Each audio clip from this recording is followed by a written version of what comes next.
अगले 24 घंटे निहायत अहम है ईरान के लिए, क्योंकि ट्रंप ने ये एक अहम बात की है कि मुजाहिरीन अपना एहतजाज जारी रखें, उन तक मदद जल्द पहुंचने वाली है। ये किस किस्म की मदद है? ईरान में अमेरिका क्या करने जा रहा है? आमिर रज़ा मेरे साथ मौजूद है, उनसे बात करते हैं। आमिर भाई, एक बड़ी अहम बात की है ट्रंप ने कि मुजाहिरीन अपना एहतजाज जारी रखें, उन तक मदद पहुंचने वाली है। कैसी मदद है? क्या करने जा रहा है अमेरिका? देखिए, पहली बात तो ये है कि अमेरिका जो है इस वक्त बोल रहा है जो रज़ा शाह पहलवी है। रज़ा शाह पहलवी ने पहले ये बात कही कि मुजाहिरीन अपने मुजाहरे जारी रखें, मज़ीद 2 दिन तो ये रजीम चेंज हो जाएगी और इसकी इनके लिए मदद पहुंच रही है। और ये जो आपने एक व्लॉग में मेरे साथ किया था, उसमें आपने ये बताया था कि रज़ा शाह पहलवी की खुफिया मुलाकातें हो रही हैं। इसका इस बयान का इतना असर नहीं था, लेकिन उसके बाद डोनाल्ड ट्रंप जो हैं वो सामने आए ट्रुथ सोशल पर, उन्होंने अपना एक बयान जारी किया और उन्होंने कहा कि मदद आया पहुंचती है। देखिए, बात समझे, अमेरिका इज़राइल ने ये साजिश जितनी रची है, इसको वो इतनी जल्दी से बासानी ख़त्म नहीं होने देंगे।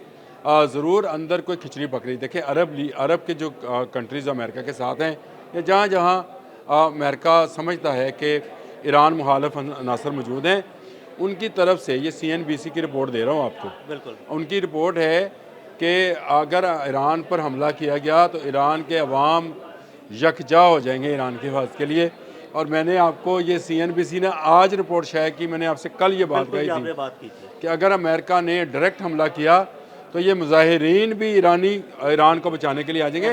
ये ईरान की हिस्ट्री बताती है कि इन पर जब जब हमला हुआ है ये मुतहिद हो जाते हैं। इनकी जो मुखालफत भी हो, वहाँ टांग खींचने वाला मामला नहीं है, जैसा कि हिंदुस्तान में था। हिंदुस्तान में जो बाहर से इन्वेडर्स आते थे उनको सहूलतकार यहीं से मिल जाया करती जाती थी। बिल्कुल। और वो चाहे फ्रेंच थे, चाहे अंग्रेज़ थे, इटालियन थे, मुगल्स थे, मंगोल्स थे, उनको अंदर से इंटेलिजेंस जो थी फराहम की जाती थी। लेकिन ईरान का मामला इससे बिल्कुल मुख्तलिफ है। वो ज़रूर चाहते होंगे कि ये रजीम चेंज हो जाए, महंगाई कम करना चाहते होंगे, मुजाहिरीन का बहुत सारे मोटिव्स हो सकते हैं, लेकिन ईरान पर किसी दूसरे मुल्क की इजारादारी हो जाए ये मुमकिन नहीं है। और डोनाल्ड ट्रंप ये जो बात कह रहे हैं कि अगले 24 घंटे अहम हैं, तो इसका मतलब ये है कि मैं ये समझता हूँ खलीज फ़ारस के करीब तरीन जो उसका 5th बहरी बेड़ा है, 5वां बहरी बेड़ा, जिसका कंट्रोल रूम जो है कतर के अंदर फॉल कर दिया गया है और उसको शायद मूव कर कर खलीज फ़ारस में ईरान के समुद्री हदूद के अंदर ले जाया जाएगा।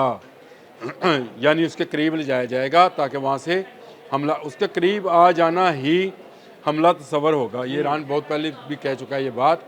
लेकिन जो अहम बात है, अल हदीद एयर बेस, कल हमने इस पर किया था, अल हदीद एयर बेस पर नया कंट्रोल रूम जो है उसको शुरू कर दिया गया है और उसमें इस वक्त अमेरिका और अमेरिका के 17 इत्तेहादी ममालिक के लोग जो हैं वो तैनात हैं। अब 17 इत्तेहादी ममालिक से मुराद ये है कि यूरोपियन और मिडल ईस्ट में जो ईरान मुखालिफ कुफ्ते हैं उनके लोग उस अल हदीद के कंट्रोल रूम के अंदर मौजूद हैं, जहाँ से बहरी बेड़ों पर नज़र रखी जानी, ये है ही मेरीन्स के लिए है। तो इस कंट्रोल रूम से इस सारे इलाके के अंदर मौजूद जहाज़, उनके मिसाइल्स, उनकी आबदोज़ें, उनको कंट्रोल किया जाएगा। तो इसका मतलब ये है, मैं कल भी आपने जब बात की थी तो हमने बात की थी कि शायद F-35 या बाकी जहाज़ जो हैं उनको इस्तेमाल किया जाएगा। फिर B-52 बम्बार की बात हुई कि उसको किया जाएगा, KC-135 की उड़ान की बात हुई। तो मैंने कल एक इशारतन आपको कहा था कि एक समुंदर का रास्ता भी मौजूद है। बिल्कुल। इसको अगर बंद किया जाए और बंदरगाहों को सील किया जाए, यानी उनको काबिल इस्तेमाल ना रहने दिया जाए, तो ईरान के लिए ये बहुत बड़ा एक प्रेशर गेम हो सकती है कि उसकी इकॉनमी एकदम से बैठ जाएगी। देखें, ईरान में वैसे ही तजारती पाबंदियाँ बहुत हैं, बिल्कुल ऐसे। तो एक समंदर का रास्ता है जिस रास्ते से वो अपनी दरामदात और बरामदात को कंट्रोल किए हुए हैं। और अगर बंदरगाहें बंद कर दी जाएँ, ये जो मदद आया पहुँचती है और उसके बाद अल हदीद एयर बेस के अंदर बहरिया के लिए जो कंट्रोल रूम है उसको फाल करना। आमिर भाई, ये बहुत बड़ी डेवलपमेंट है। अगर इसको देखा जाए आलमी नुक्ता नज़र से तो ये बहुत बड़ी डेवलपमेंट है। अगर वहाँ पे ये कंट्रोल रूम सेंटर फाल कर दिया गया है, वहाँ से बहरी बेड़ों पर नज़र रखी जाएगी, तो बहरी बेड़ों से कई ऐसे तैयारे हैं जो फ्लाई करके ईरान पर हमला कर सकते हैं। देखिए, मैं आपसे अदील भाई इख्तलाफ तो नहीं करता, आपने बिल्कुल ठीक कहा। इन जहाज़ों का मकसद यही होता है कि जो त्यारा बरदार जहाज़ हैं कि यहाँ से जहाज़ फ्लाई करें और दुश्मन मुल्क पर हमला कर दें।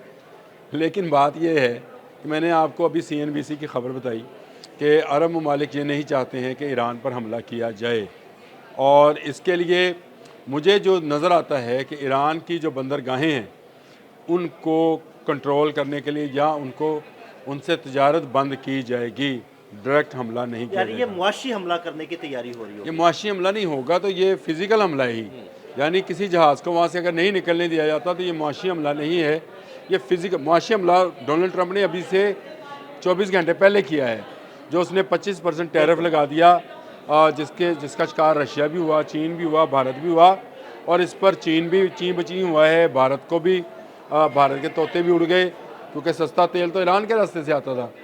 अब ये अगर ये बंदरगाहें यानी खलीज फारस का कंट्रोल जो है, अमेरिकन बहरी बेड़े अपने इत्तेहादियों के साथ 17 ममालिक के इत्तेहादी हैं, जहन में रखे, मैं नाम नहीं बताऊंगा, वैसे सबको मालूम है यार, इन ममालिक के साथ।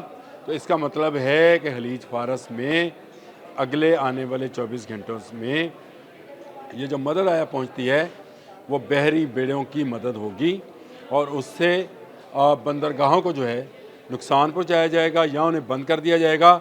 जो जहाज़ निकलेगा उसको पकड़ा जाएगा, और इसकी प्रैक्टिस अमेरिका वेनेजुएला वाले रशियन जहाज़ को रोककर कर चुका है। बिल्कुल ऐसे एक सुपर पावर का जहाज रोका उसने। और सुपर पावर का जहाज़ रोकने का मतलब यह है कि अब रशिया से नीचे मुल्क हैं सारे, हाँ जी, रशिया से ऊपर तो खुद अमेरिका ही है। तो इसका मतलब यह है कि किसी को वो लिफ्ट नहीं कराएगा। यहाँ से जो भारत का तेल बरदार जहाज़ निकले, चीन का निकले या रशिया का निकले, उसको रोक दिया जाएगा कि आप इस हदूद से आगे नहीं जा सकते। तो ये फ़िज़िकल ही असाल्ट है एक तरह से। तो मैं ये समझता हूँ कि जो अमेरिका है उसने पूरी तरह से तैयारी है। ये डोनाल्ड ट्रंप का ये बयान, जिसका आगाज़ में आपने जिक्र किया था कि अगले आने वाले 24 घंटे बहुत अहम है, तो वाकई अहम है, क्योंकि मुजाहरे अगर ख़त्म होते हैं तो अमेरिका की शिकस्त होती है। तो अमेरिका की शिकस्त जो है वो एक सुपर पावर की शिकस्त है जो उसको बर्दाश्त नहीं है। देखिए, यूक्रेन और रशिया का मामला क्यों हल नहीं हुआ, क्योंकि रशिया ये समझता है कि अब अगर यूक्रेन से वापसी होगी तो एक सुपर पावर की शिकस्त समझी जाएगी। अमेरिका भी बैन वैसे ही अगर ईरान से वापस मुड़ता है तो ये एक सुपर पावर की शिकस्त है। तो अभी बहुत सारे मामलात जो हैं वो सामने होते नज़र आ रहे हैं, और बहुत सारे मामलात अभी और मज़ीद चलने हैं। देखिए क्या बनता है। हम तो यही कहेंगे कि अल्लाह ताला अमन करें, जंग ना हो, और ये जो मामलात हैं, लेकिन अमेरिका और इज़राइल इस वक्त पूरी तैयारी में हैं।